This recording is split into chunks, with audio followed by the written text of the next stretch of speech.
Hi, greetings from the Pacific Northwest. Bo here to do a little video about the history of the Seattle SuperSonics through basketball cards. Now, I want to say a couple things first, just quickly. In terms of the SuperSonics returning to the NBA, for me personally, I grew up with the SuperSonics, and I won't mention his name because he's a you know what to me. I don't blame the people of Oklahoma City. I blame firmly the NBA and the guy that owned the Sonics at the time, who used to own Starbucks. And I won't mention that piece of trash's name because it doesn't deserve to pass my lips. Those are the guys I blame. I don't blame the ownership group from Oklahoma City. I don't blame the people of Oklahoma City. But I completely blame those two individuals for the demise of a franchise that should not have happened. People were upset. They just spent a lot of money back in the day when you had to subsidize pro teams, which is crap. They built a new stadium for the Mariners. They built a new stadium for the Seahawks. And the SuperSonics, who had just redone the Key Arena, the old Seattle Center Coliseum. And the fans were like, no, enough is enough. The SuperSonics had plenty of attendance. They were a loved team. They're probably the most beloved team in the Northwest. And the NBA decided to make an example out of Seattle, which was crap. But anyhow, that all said, let's do a quick history of the Seattle SuperSonics through cards. I come into basketball at the time when I started watching the NBA. When I started watching the Mariners didn't exist, the Seahawks didn't exist. All we had was the Sonics, and this was the days of Tom Burleson, who'd been a star at North Carolina State. John Brisker, who is this gentleman right here. John Brisker got to start with the Pittsburgh Condors of the ABA. Was a tremendous scorer. There was a great story about him too in Terry Pluto's book, Loose Balls, about being one of the meanest men in the NBA. A real tough guy who got in a lot of fights. Tom Meschery, who was his coach for a time in Seattle, was a coach of the Dallas Chaparrals in the ABA and actually put a bounty on John Brisker's head. John Brisker asked him if it was true, and he said it was. John Brisker met an untimely demise. This is the kind of stuff I like. John Brisker, nobody remembers John Brisker really, but John Brisker apparently went to the Sudan, got hooked up with Idi Amin, and got killed in the Civil War. They're fighting in the Civil War. He just disappeared one day and nobody ever heard from him again. And I believe his body was eventually found in a mass grave. At least they believe his body. I don't know if there was DNA testing done or not. But John Brisker, there was a guy that could score a lot of points. At least he did in the ABA. The NBA, the Sonics, he averaged about 14 a game. Another one of those early SuperSonics here. This is Donald Slick Watts. Used to wear that headband around his bald head. Slick shot the ball a little bit too much. His son Donald was a big star at the University of Washington too. May have even played in the NBA, I'm not sure. But Slick, good passer, okay defender. He did get a lot of steals, but he tended to play pretty aggressively and take a lot of chances out on the basketball court. Eventually, so Bill Russell had been the coach and got the Sonics in the playoffs 2 years in a row, but he stepped down and his cousin, Bob Hopkins, took over the team. And they got off to a 5-17 start.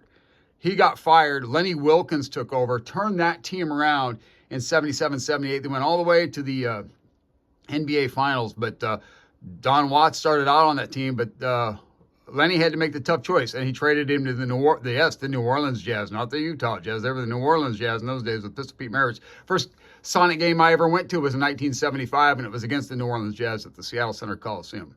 But anyhow, he got traded to New Orleans to clear the decks for DJ and Gus Williams. Next, and this is the kind of stuff, this is what I mean about collecting cards. Nobody knows who this is. This is Rod the Rifle Dearline. He had played at Seattle U. He was a local high school legend. He played at a high school not far from here, Elma. I think they finished second in the state. Him and a guy named Ron Sheets, who was a pretty big basketball player too. But they took Elma all the way to the state finals. Rod the Rifle, he played at Seattle U. He played a few years with the SuperSonics. I can remember in the 75 playoffs against the Golden State Warriors in the, I think it was the Western Conference semifinals, the first year Seattle ever made the playoffs. They beat Detroit in the first round, ran into Golden State, the year Golden State won the NBA championship. And Fred Brown got hurt, and Slick got a little too one-on-one with the ball. Dearline was hot, and he wouldn't give the ball to Dearline. I remember my dad, Yeah, there weren't as many games on TV in those days. When we were in his Roadrunner outside the Money Savers downtown Shelton, Washington, listening to the game on the radio, and my dad was cussing out Slick Watts and also cussing out Rick Barry for killing us. But Rod the Rifle Deerline, local legend, high school, Washington State high school legend, Rod Deerline, played with those old Supersonics. So when I first started watching the Supersonics, this guy was the team. He was the star. Spencer Haywood. Spencer got his start. He was the first hardship case. He signed after his sophomore year in college, he signed the then Denver Rockets of the ABA, who later changed their name to the Nuggets, became the Denver Nuggets. So it'd be easier when a merger came, so he wouldn't have two teams named Rockets. But he jumped from the Rockets. Sam Schulman signed him to the Supersonics. Was our first big star, averaged a lot of points. After he left Seattle, he went to New York. He later ended up with the Lakers and was part of the 79-80 championship team. I know he had a little substance abuse problem. I think he ended up with after they'd moved to Utah, with the then Utah Jazz too. But he was Seattle's first true superstar and my first basketball guy I really looked up to. But eventually you'll see who my all-time favorite NBA player was. Next. This is the human eraser, Marvin Webster. He also got his start in the ABA, played with the Denver Nuggets. When the leagues merged, he ended up with Seattle. But it was because of this guy right here. He was on the 77-78 team that played the Bullets in the finals, lost in 7 games. We were up 3-2, lost Game 6 in Landover, then lost Game 7 at the Kingdome in Seattle. Or was that the Coliseum? No, I take it back. It was at the Coliseum. It was at the Coliseum, Seattle Center Coliseum. The next year is when they started playing games at the Kingdome. But so he signed as a free agent with the New York Knicks in the offseason. And it was because of that we got compensation. And that compensation turned out to be Lonnie Shelton, who I'm not going to show a card of in this. But Lonnie Shelton was the main reason that the next year we turned it around and then beat the Bullets in the 79 finals to win Seattle's first championship. First and only NBA championship and first championship of any kind. Well, the Seattle Metropolitans won the Stanley Cup in 1917, but it wasn't the NHL then. It was just a challenge trophy, so I don't know that counts. But anyhow, Marvin Webster, the human eraser, great shot blocker, great defender. And this is a rookie card of my all-time favorite player, downtown Freddie Brown. They used to say he was open when his car pulled up in the parking lot, but he was more than just a deadly outside shooter from Iowa, played at Iowa. He was a tremendous scorer. He could flat out score. He could get to the basket, trick shots, jump shots, you name it. Freddie Brown could score. This guy is my all-time favorite basketball player, not just favorite Supersonic, favorite basketball player of all time. I can remember being a kid during the NBA Finals in 77-78. My brother, we'd found this kitten under the crawl space in our house, and I named her Fred, after Fred Brown. So her name was Freddie. And when we would make her sit down and watch the games, the Sonics would win, and if we didn't, they lost. So the next year, we remembered that lesson in 79 because we didn't let her watch Game 1, and the Sonics lost. And then we made her watch in Games 2, 3, 4, and 5, and the Sonics swept the Bullets out. So downtown Freddie Brown, my all-time favorite player. So, like I was talking about earlier, Lenny Wilkins became coach. Bob Hopkins was the coach in 77-78 and got him off to a 5-17 start. Lenny Wilkins, who I do have cards of, but I'm not going to show any of his cards because he was a coach when I'm talking about, came in, traded Slick Watts, turned the team around.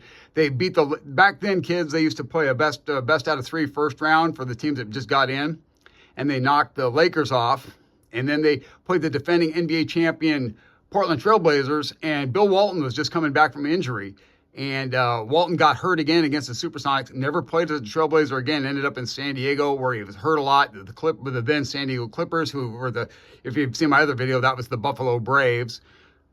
But he ended up healing up finally and became a decent role player again with Boston. Bill Walton, quality player. But the Wizard, Gus Williams, young guy, started off with the Golden State Warriors, wasn't on the championship team, but his rookie year was the next year, had played at USC. One of the fastest guys with the basketball dribbling, he was as fast as guys that were just running. Tremendous scorer, outstanding athlete, prematurely bald, had one of the weirdest, you know, the male pattern ring baldness on top of his head. But they called him the Wizard. Gus Williams, tremendous player. This is a rookie card. And it's well loved, as you can see. I used to play with my cards. This is Jack Sikma's rookie. Lenny coveted this guy because he played in, back then, you still had traditionally black schools, and he played in a traditionally black league.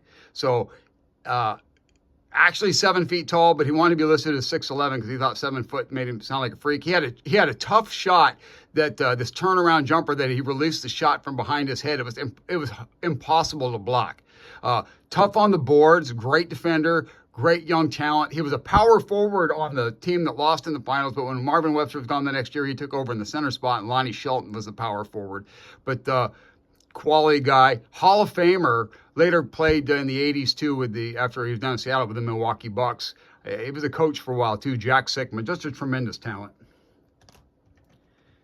This is the guy that's a bit of an enigma. This is Dennis Johnson. Dennis Johnson from Pepperdine shot the ball a little bit too much. He and Lenny Wilkens kind of clashed a bit. They ended up, after the championship season, they ended up trading him to Phoenix for Paul Westphal in like 1980, I think. He doesn't do much in Phoenix, but he later goes on to Boston and helps lead Boston to some NBA championships. He's a Hall of Famer. He prematurely passed away, but DJ, another great player. You then had a bit of a period in the 80s where the Sonics were kind of up and down a bit. They'd get in the playoffs. They were around 500. They had some guys like Dale Ellis, Tom Chambers, Xavier McDaniel. They could put up a lot of points, Michael Cage, but they didn't defend well. They got to the Western Conference Finals in '87 with a 41-41 team. Bernie Bickerstaff was the coach then, but they ended up getting beat by the Lakers, of course.